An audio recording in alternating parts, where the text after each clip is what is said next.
од страна на барателот на работа, нормално иде со внесување на лични податоци, има дел кај што се внесува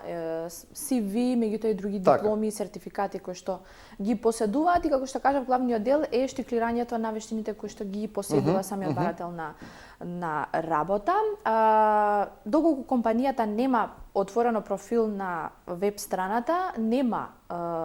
пристап до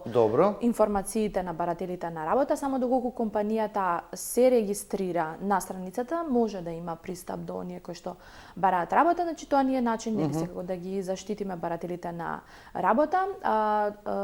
и компаниите нормално ќе ги добијат фактички пријавите од страна на оние кои што се заинтересирани за работа преку самата платформа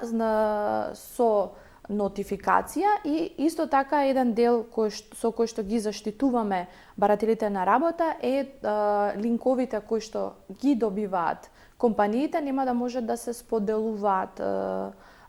со трети лица. Фактички целото функционирање е на самата платформа.